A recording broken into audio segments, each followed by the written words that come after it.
Hi, my name is Kate Hendricks. I'm the Senior BCBA, Board Certified Behavior Analyst at League School, and I'm joining during a pretty outrageous time in all of our lives. So I think I'm a little bit late to the game, but I figured I'd put this together, and if it's helpful, phenomenal. I just wanted to talk about behaviorally navigating this stay-at-home order and these really unprecedented times that we're living through. So hopefully some tips will be useful. I'm just going to quickly talk about how we're impacted. Talking to your kids about COVID-19, the change, this massive disruption in everybody's routines, and lastly, reinforcement. So first, just to talk about how COVID-19 is impacting all of us. It's impacting us all, but can be especially hard for you and your kids. Change in routine and inconsistency is notoriously difficult for those on the autism spectrum, and such a major change in all of our routines can lead to some emotional challenges for everyone and some behavioral challenges um, that can be difficult to manage, especially while home. The resources that you and your child have relied on or may have been relying on are now, also not necessarily accessible in the same way. We're still around, but obviously, through different media. We're getting really good at Zoom. So talking to your kids about Corona. So just some behavioral tips on how to have a conversation about coronavirus. Your speech and language pathologist will be an amazing resource on this, but just a couple of notes, speaking at their level. So talk about coronavirus and talk about any prevention strategies at a level that your child will be able to understand. So it might not be, we're putting this mask on to protect you from germs because they can make you sick. It might be, hey, put this mask on for this amount of time and then you can take it right off. Or maybe it's, put this mask on, it's going to make you a superhero, and just try to tailor that to what your kids are going to be most likely to be successful with. One really great resource is visuals, visual reminders of a daily schedule or for preventative measures. So maybe a step-by-step checklist of hand washing, or putting a mask on, can be really, really helpful. You can use visuals like, here is what germs look like. This is how they get into your body. This is why we need to wash our hands. And you can write it, have it in a social story, which can be really helpful. And again, our speech and language pathologists will have a lot of resources on. We can make it really, really, really simple, just to try to help give a visual and assist those who have an easier time learning with some visuals. So yeah, ask your SLPs though. They're going to have some great resources for facilitating this conversation. Next, I just wanted to talk about what to do about the change in routine. So we all know it's happening and it's stressful for everyone, but what do we do about it? So if your family is struggling with this disruption, my biggest tip and our biggest tip behaviorally would be just make a schedule and try to stick to it. Try to keep sleep schedules consistent. Of course, I think we've all shifted a little bit later. But a schedule for the day can be something as simple as wake up, brush teeth, get dressed, and then TV.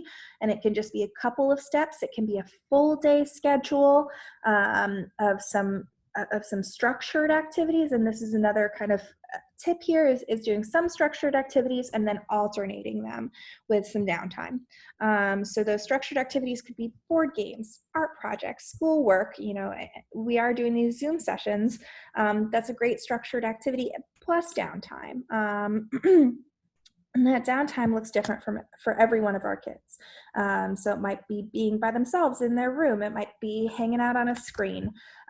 But just switching between those, structured, basically what parents have decided we're doing right now, and what your child wants to do at that moment can keep that sense of normality as much as we can have it at this point. And if you're running out of structured activities, please feel free to reach out to teachers and clinicians for resources. We've got a ton. There's so many resources on teachers' websites. And please feel free to reach out to the behavior department as well. It may be helpful to stick to a schedule, but I also want to note, don't put too much pressure on yourself. This is a really difficult time. I mean, things shift. We have to be flexible and roll with it at this point. But hopefully just having a little bit more structure and laying it out a little bit more clearly to your kids will be helpful in helping them to achieve any sort of goals that you're working on. So if it's to go to a Zoom session, maybe it's something along the lines of, hey, if you go to this Zoom session for 20 minutes, then right after you can go have some time by yourself or some time on the iPad or, whatever it might be that works best for your kid. And we're going to talk about how to set that up a little bit more in terms of reinforcement in this next slide. What to do if it's hard to get out of bed and off of screens or any of the other really, really fun things to do at home. And I'm going to talk about this a lot more in my next presentation, but one of the major parts of ABA and behaviorism in general is just reinforcement. So reinforcement is when we give something to somebody that they really like after we catch them doing something that we think is great and we want to continue. Because we want that positive reinforcement again, because they want that positive reinforcement again, they're more likely to do it again. So, or continue to do that great thing. So if it's, saying please, if we reinforce saying please and we give the kids something that they really, really love after they have said please, then they're probably going to say please again because they know something great happened after it. It's the same thing going to work. I think I got a lot of reinforcement out of my job and my interactions with kids. So get some monetary reinforcement, some money. That's a paycheck is really helpful in reinforcing my going to work. And it keeps me there, as well as, all of the amazing progress that our kids make. And I think my last slide is talking about appreciating the little things, and I cannot emphasize that enough because this is a difficult time, and we really need to just love all the little things that we see and reinforce them. So here's just a quick step-by-step guide to reinforcement. So the first thing is to think about something that your child really, really enjoys. This could be high fives, praise, like nice job, a check on a checklist, a piece of chocolate, building Legos, iPad, whatever it might be that your child is super into right now, Smurfs, whatever it is. If you, and then if you are about to ask your child to do something that is going to be really tough for them, like get out of bed, get off the iPad, get off the computer, get off the phone, let them know that after they finish this activity, they can have that thing that they asked for. So what this generally looks like in practice is, hey, what do you want to, you can use the word earn. I think a lot of our kids have experience with that. What do you want to earn for hopping out of bed and brushing your teeth? Oh, cool. You want to earn some time with your Legos? Awesome.